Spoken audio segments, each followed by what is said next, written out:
The Best in the World podcast with Richard Parr.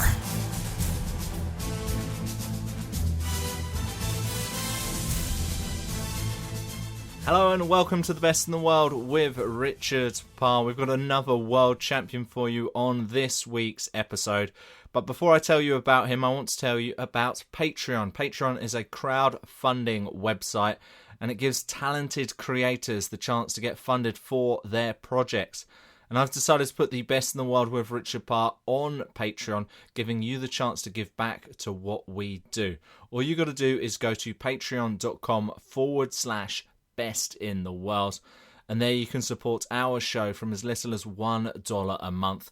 I think that works out at about 25 cents an episode. And you can, of course, contribute more if you'd like. And we've got different layers and different levels of patronage that you can do for our show. So if you'd like to become a patron, if you would like to support The Best in the World with Richard Parr, please head to patreon.com/best in the world.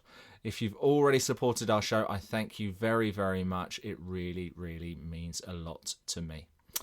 All right, this week I am speaking to the Brazilian Jiu-Jitsu World Champion and now UFC fighter, Antonio Carlos Jr. Antonio was the winner of UFC's Ultimate Fighter Brazil 3, and he talks about the different transferable skills that he needs to master the different martial arts, and he also talks about how his needs to personally improve his wrestling. He talks about how he learned jiu-jitsu with Junior Dos Santos, a UFC superstar. Talks about learning to speak English and his favourite shows on Netflix. We talk about all of these different things, but one of the real eye-opening parts of this interview is when he talks about how he found meditation. And he is really open and he reveals on this podcast about how he was getting panic attacks after he lost a very close friend. And that eventually led him to meditation. A really revealing and open conversation with the UFC fighter and Brazilian Jiu-Jitsu world champion Antonio Carlos. So let's not wait any longer. Let's get to my interview this week on The Best in the World. The Best in the World podcast with Richard Parr.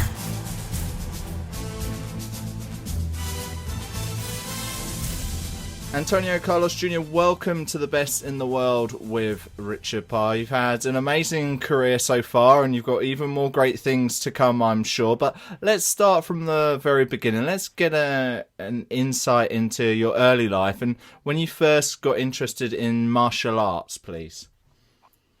Yeah, so I started in martial arts. I was around 15 years old. You know, some guys doesn't know, me and Junior Dos Santos, we started training together. You know, we started doing jiu-jitsu in Salvador, Bahia, in Brazil. And the next year, I started, like competing in jiu-jitsu, and I got the world champion in juvenile. And then I just love martial arts. I love jiu-jitsu, keep my career in jiu-jitsu until 2012. And I said to myself that 2012 would be my last year competing in jiu-jitsu, and then I'm going to start training MMA. And that's what I did. I just moved back to Bahia again, started training boxing, Luis Doria and Junior again.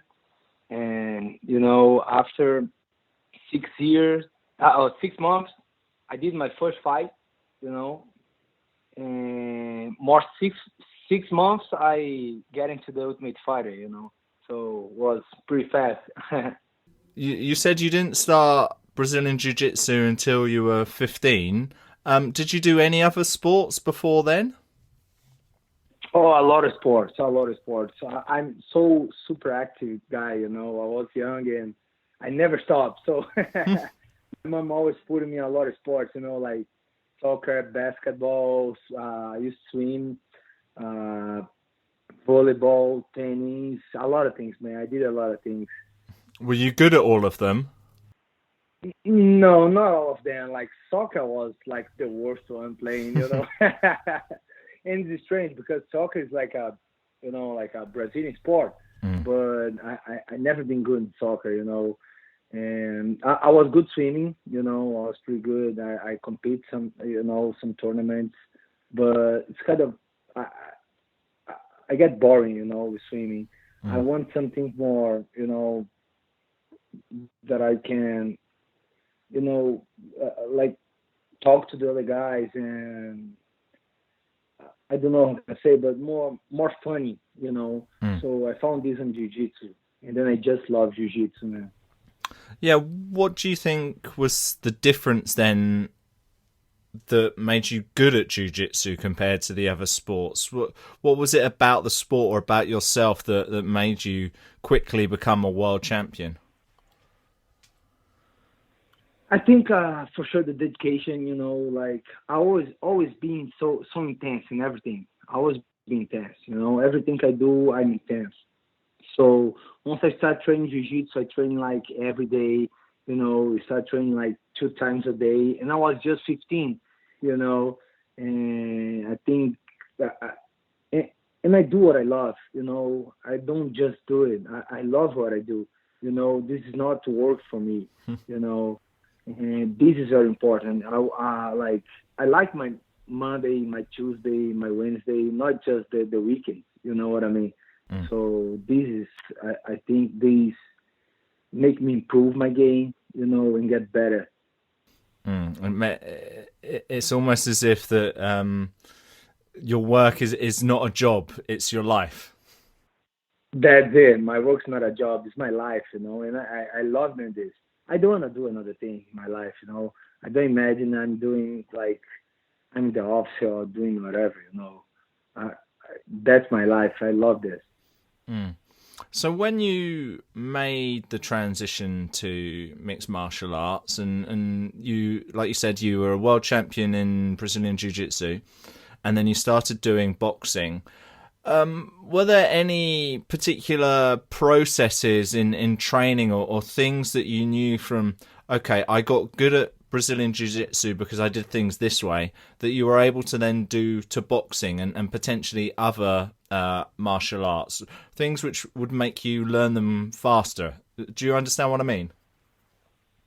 Yeah, I know. Like I have the like my my body is as I always like do a lot of sports.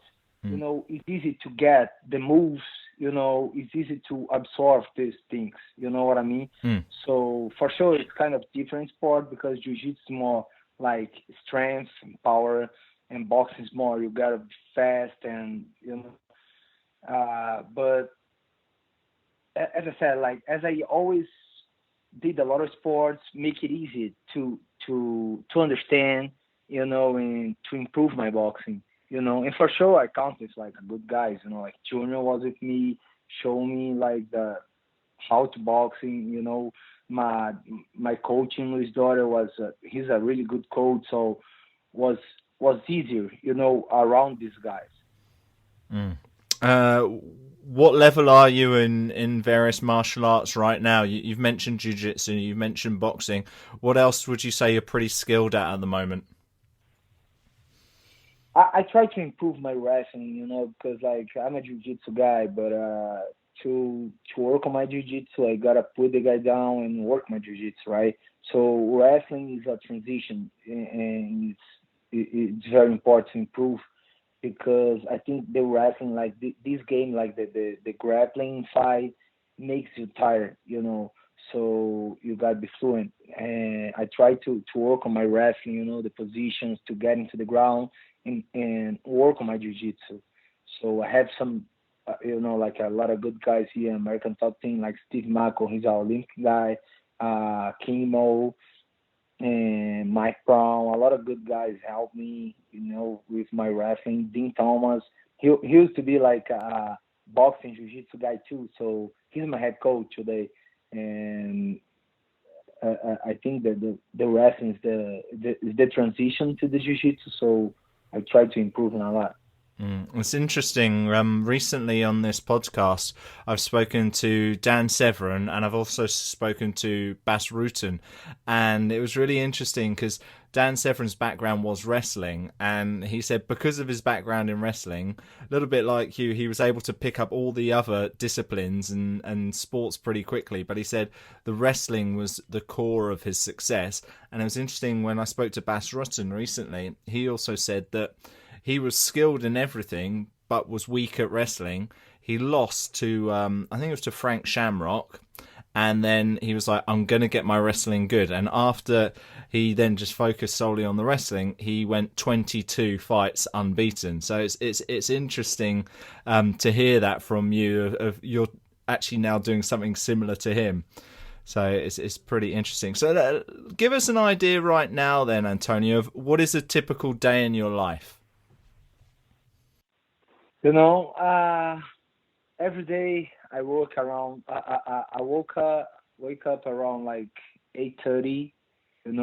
Go make my breakfast and stuff. Get ready. I like to meditate.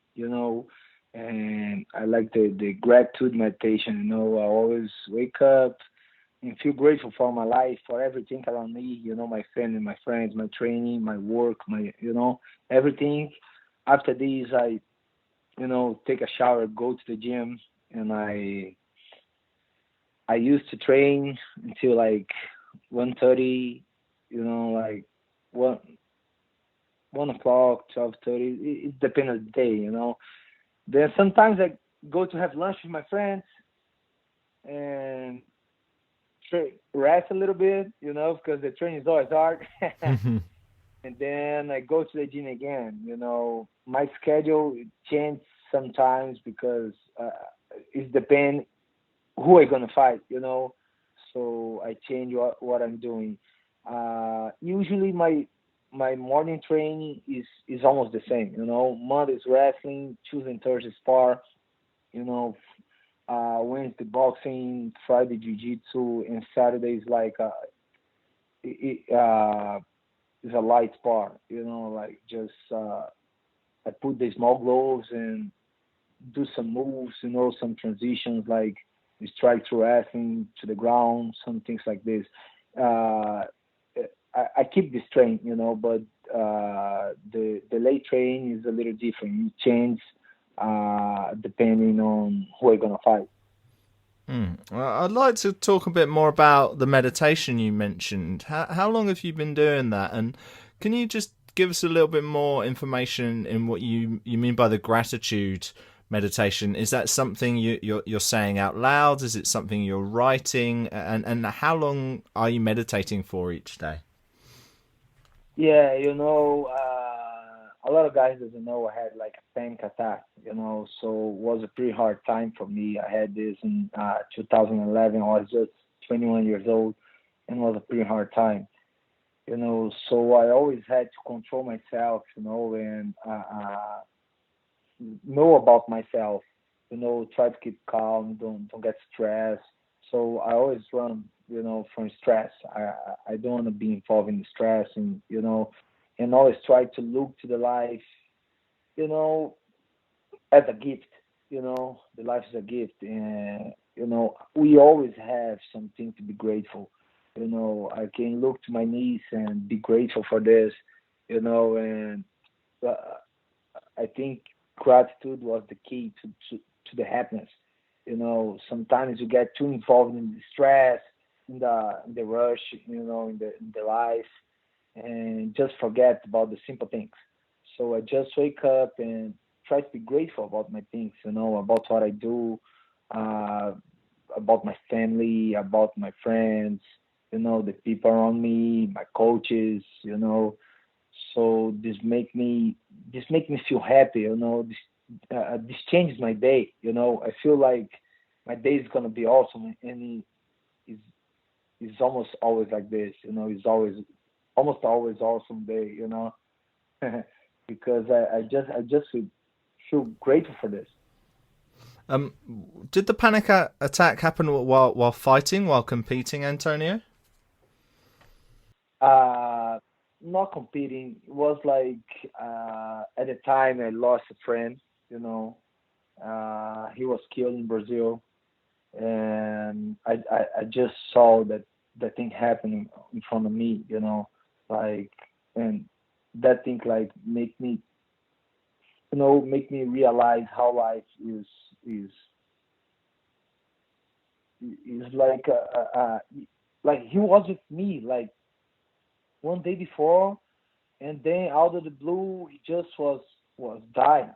You know, he just died. So I said, man, how can it happen? You know, he was okay like yesterday, and now he's here at the floor bleeding. You know that. So that I don't know what's happened in my life, in my brain, but I just started thinking about this. You know, and then I started having the panic attack and stuff. Mm. Well, it was a pretty hard time. And meditation was what helped you get through it, right? Yeah, the meditation therapy, you know, psychologist, and I had to take some medicine at the time. You know, that was important for me. Uh, and you know, like my family, my friends, everybody understand me, you know, and try to help because it's hard to understand. Like you just think you're gonna die for no reason, you know. And they said, man, come on, just relax and stuff. But it's not like this. It's more chemical. Is your brain? There's a serotonin. I think Yeah, like serotonin. serotonin Yeah, is really something like that. Yeah, serotonin. Yeah, in your brain. So it's not the same level from the you know from usually, you know. mm. So I think you need the medication sometimes. The Best in the World podcast with Richard Parr.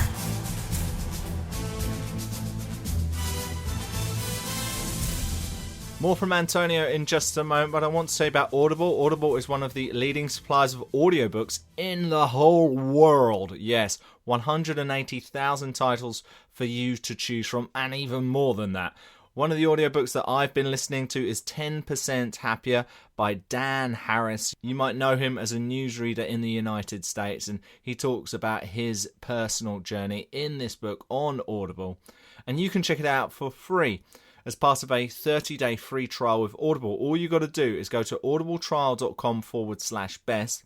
There you'll get the chance to download one book for free, and you can tell me if it's any good by sending me a tweet at Richard_Parr. But that website, one more time, is audibletrial.com/best. Go and check it out. You are able to download books onto your iPad, your iPhone, your Kindle, or an MP3 player, all with Audible. All right, let's return to the conversation with the UFC fighter Antonio Carlos Jr. The Best in the World podcast with Richard Parr.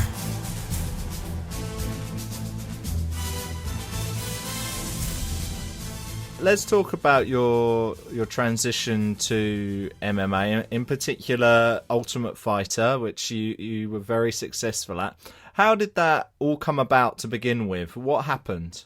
I always wanted to fight MMA. You know, I always see the UFC and stuff, and I always want to try that. You know, I didn't know how it was gonna be. You know, I just wanted to, and I knew some guys. You know, like Junior Dos Santos. We just start training together. I was 15. He was 21 at the time, and he was the world champion. You know, so I said, man, I want to start doing this. You know, he said, man, come here, let's train together. You know, you can help me with the jiu-jitsu, I can help with the boxing. And I said, yeah, man, I'm gonna do this. And I was living Australia at this time. He was there for the Ultimate Fighter promotion, you know. And he said, yeah, man. And then we talk a lot about this. And I said, man, when I get back to Brazil, we're gonna train together for sure. And then I went to Salvador, Bahia. He started training boxing then. And as I said, after 6 months, I did my first MMA fight. And then, like, after a month, I did my second fight. And I went with him for the fight with Velasquez, the third fight, you know. and I just saw in the, that was going to be the Ultimate Fighter show in Brazil, and it would be like a middleweight and heavyweight. And I said, yeah, man, I need to go. I want to go there, but I need a third fight, and I had just 2 fights. So Luis Doria, he set up some fight for me. I got my third fight. I won the third fight. I went for the trials, tryouts for the Ultimate Fighter, and I was in. I said, no way, I'm gonna go, And my first fight to get into the house, I just knocked some good guy out, and was in a halfway, but I never been a halfway, so was pretty tough, So the guys look at me and said, man, I thought this guy was jiu-jitsu, but I knocked a good guy out. So it was an awesome time. When you got into the house, you got into the competition, did you believe that you could win it? Yeah, for sure. We always have to win. Yeah, we always have to think about this. We always have to believe on ourselves, right? And I knew it would be hard, like there's good guys, really tough guys.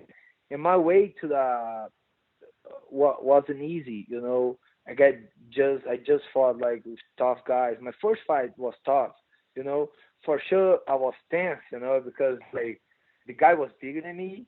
I was like 210 pounds. The guys was like 240, 250, So what was hard, but I tried to use my.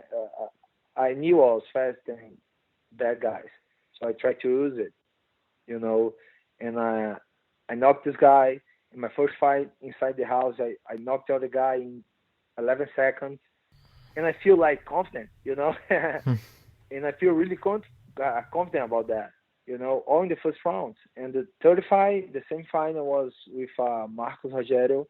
He's a really big and tough guy, And I fought him and I submitted him. I said, man, I'm gonna win this show, This show is mine. I thought to myself, oh, man, this show is mine. And I think I did a really great job, fighting Vitor Miranda. He's an experienced fighter, good striking guy.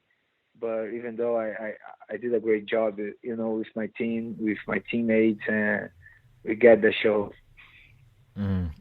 So you won that show, and then your first fight for UFC following that, it was a loss, it was a defeat, one of only 2 in your career. Was part of that defeat because you were you in any ways overconfident a bit because of your success from The Ultimate Fighter? No, that fight, I was still, even winning the show, The Ultimate Fighter, I have no experience in fighting, MMA. And I was in UFC, like the best fighters in the world was fighting over there, and Patrick Cummins was a really great fight. He's a really great fight, He's experienced and, fight with tough guys. So I think I need more experience fighting, and that makes me lost, because I fought with good guys inside the house, but I think I need more strategy. I need more wrestling, as I said before. He was a great wrestling, and I never fought with a great wrestling before. I always try to take the guys down. Nobody tried to take me down, because they know I'm a jiu-jitsu guy, and you have no history in wrestling in Brazil, right? So he did a great job, and I lost. And the other reason, that wasn't my weight, like I was fighting, like I was losing like 5 pounds to fight, he was much bigger than me, stronger than me. And then I realized after the fight, I gotta go down, lose some weight and go to the middleweight. And that's what I did. I want to talk again a bit more about your daily routine, and you mentioned having a little bit of sleep during the day. Is that easy for you to do when, as you mentioned earlier, you are an active person, you like doing lots of different things? Are you someone who can just get that afternoon nap, a little bit of rest? Oh no, I'm jealous from these guys. I just read, try to. I'm addicted on Netflix. I watch a lot of series. But in the middle of the day, I cannot sleep. It's very hard to sleep in the middle of the day. Because I'm so active. But like at the end of the day, I just close my eyes and sleep, easy like this. But in the middle of the day, it's like I just at least I lay down a little bit, watch some movies, some series, or read some book. At least try to rest a little for the next train, right? Mm. I think it's really hard to sleep. Some guys go easy. I'm jealous of this. So what series should we be watching on Netflix then, Antonio? At the moment, I'm watching the Sons of Anarchy. Yeah. Sons of Anarchy. Yeah, I'm loving this. I watch a lot of series, a lot of series. Like Breaking Bad, Walking Dead, Lost, Orange is the New Black. Everything. I watch everything. Yeah, I was just watching a bit of Daredevil before I got onto this call with you. That's the way that I like. I do study English. I'm a Brazilian, and that's how I learn English, like watching TV and try to talk to the guys here. But that's how I try to improve my English. Watching TV and series. Yeah, because you're in Florida right now, and you mentioned you were living in Australia for a little bit. Yeah, I was in Australia, but what wasn't that long, and I'm always around a lot of Brazilians, like I went to Australia because I had a friend in Australia. He's a Brazilian too. We used to study together in Brazil, and he was living in Australia at the moment, and he called me for seminars and stuff. So I was in Australia, and now I'm in Florida, but the thing is, here there's a lot of Brazilians, a lot of Brazilians. Even in the American top team, there's a lot of Brazilians. So I am always talking Portuguese. So this makes hard to to improve my English.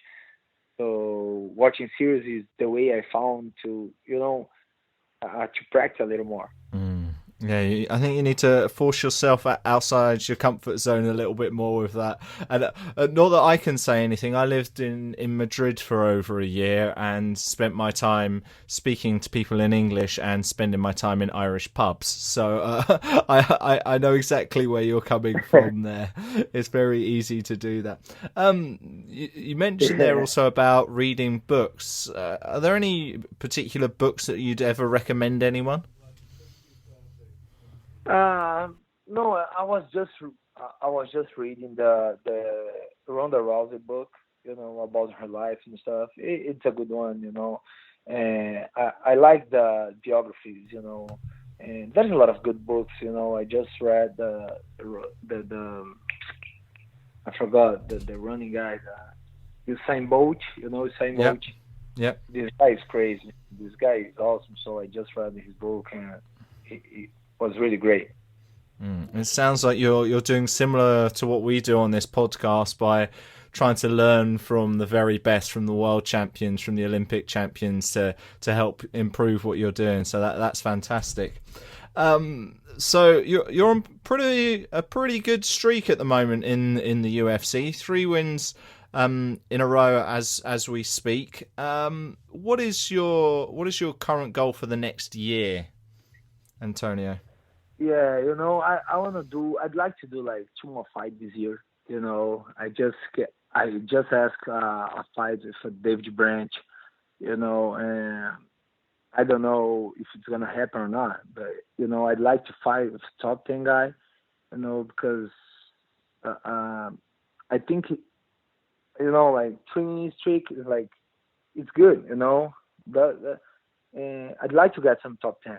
I want to go to the top, and I'd like to fight him. And if I win, after I win, I wanna get another guy, a good guy, because I want the belt, and I know I'm ready for this. I'm already, I have the experience I need, You know, I told you before, I need experience. So now I already have. You know, I know how to fight. I know how to train. I know what to do. You know, everybody can lose inside the cage, you know, for sure. But, you know, now I know what to do. And I know I can fight with the best guys in the world. So I want to top 10 and go to the top. Fantastic. Tell us about your nickname, Antonio, and where that came from. Oh, yeah. That was a friend of mine. You know, he's so fun guy. He likes to put a nickname in everybody. And I look at him, he has a big chin, you know, and I call him an Egyptian chin. And he said, man, look like a chin, look like a face, it looks like a shoe, you know, and everybody started calling me a shoe face. And man, stop calling me that, you know. And when you said that, I said that, everybody, like, they didn't stop for sure, you know. They started calling me shoe face. And, you know, now I'm okay with this. So you're happy with that nickname?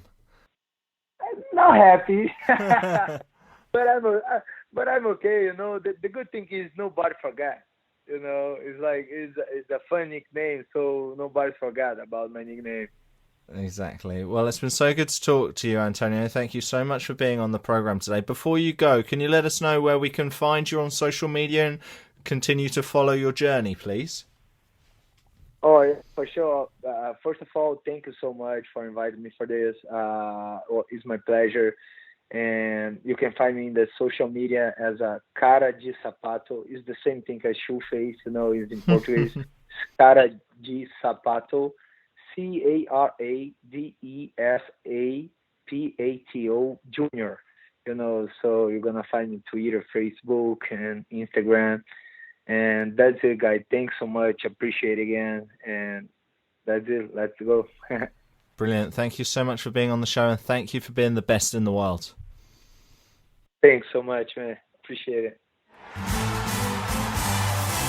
The Best in the World podcast with Richard Parr.